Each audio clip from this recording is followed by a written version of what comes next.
one would be the queen. And the queen is a symbol for your greatest passion, for your greatest talent. And you will never discover your greatest passion and your greatest talent until you work hard and endure and persist and set some boundaries with yourself and others, until you access your courage and creativity, until you start becoming a sort of an expert in both your external and internal world, then your greatest passion, your greatest talent will show itself to you. And of course, So beautiful. and of course we have to bring in, thank you, we have to bring in the pawn as well, because the pawn symbolizes patience, step by step by step, right? Symbolizes patience, symbolizes thankfulness. Because if we're not thankful for the small things in life, we will never be thankful for the big ones. Symbolizes growth, development. And when it comes to the last square on its path, because it can only go forward, transformation. The pawn then can become queen once it reaches that last square. And empowerment. So potential, right? Potential, transformation, growth, all of that. So with all of that, again, not only you discover your greatest talent, but when you bring in the pawn, not only you discover your greatest talent and your greatest passion, you multiply it. when the pawn reaches the last square on its path, you multiply the talent and passion. And then you have that kind of that ripple effect. An impact that you never even dreamt that you could have. So this is essentially the symbolism of the pieces. There's also a yin and yang moment here. So for every hard work and endurance, it's human to have a little bit of laziness and a little bit of, okay, I'm done with this for now at least, I need a break. Mm-hmm. So there's yin and yang.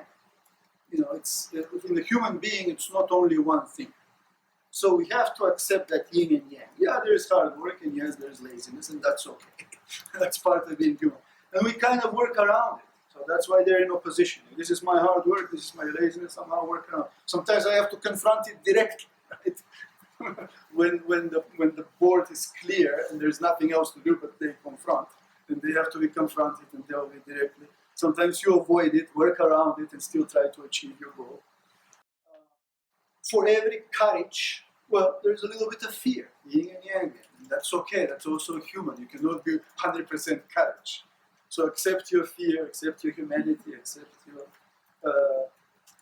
that is all part of being human, it's all part of being human. For every creativity, there is conformity. You can't be creative all the time, 24/7. There's a little bit of conformity.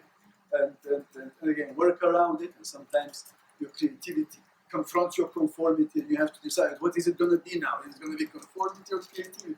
Pick your battles. You know, when is it that you're going to do more? When is it that you're just going to go with the flow?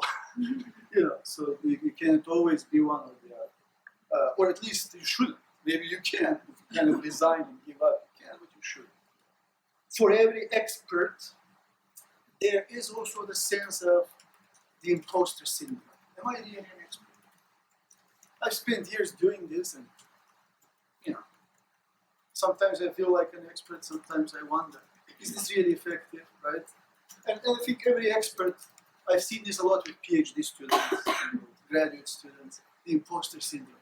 I'm going to get this PhD, or I'm going to get this master's, but what do I really have to offer? Kind of a little, imposter syndrome. So with expertise, this has to come. Otherwise, people become too arrogant. They think I'm the expert and that's it, and you all listen to me or else. That kind of, am I really the expert? That kind of humility, what do I really have to offer, you know, to these people today? These are highly educated people. Many of them more educated than me, I'm sure.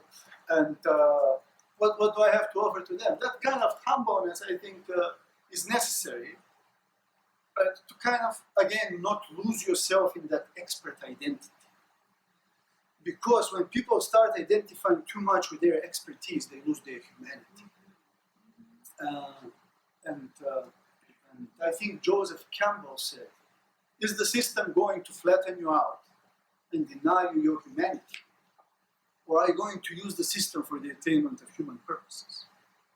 Because when you become an expert, you become part of a system. You become a lawyer or a judge, now you're part of the judicial system. You become a doctor, now you're part of the medical system. You become a professor, now you're part of the educational system. So now, okay, you're now part of the system. You're the face of the system. Great. Is this system going to flatten you out and deny you your humanity?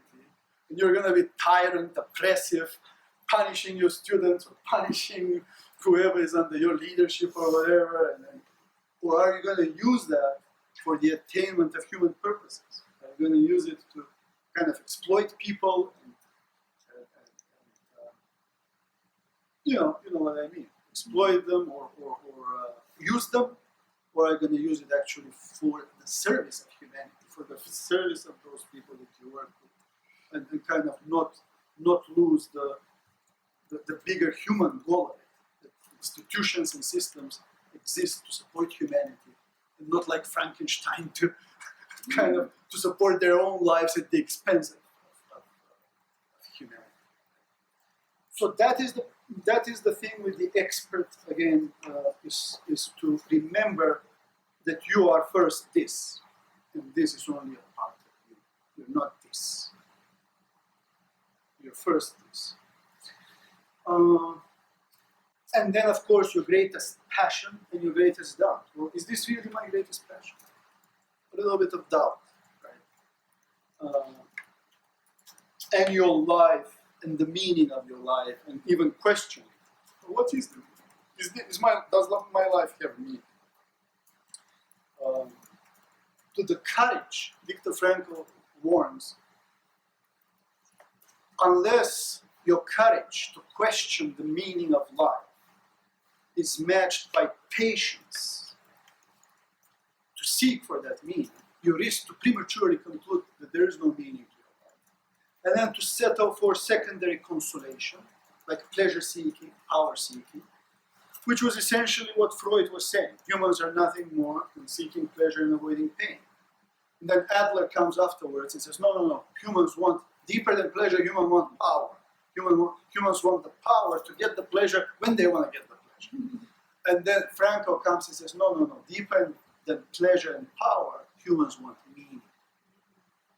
And when we go after that meaning, we feel joy, we feel pleasure, but it's not pleasure for its own sake. It's pleasure for the sake of meaning, and it's joy for the sake of meaning. And when we go after meaning, we feel empowered. We're doing something in the world that's meaningful, it's affecting people, it's impacting people. And we feel empowered. There's not power for its own sake. It's power for the higher meaning's sake. Because when it's pleasure for its own sake, it will deform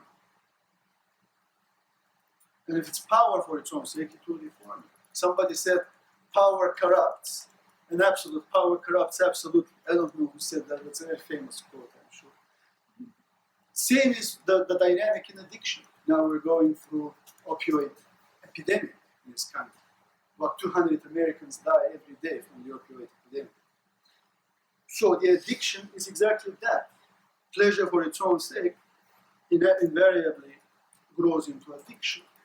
And we have the epidemic that we have.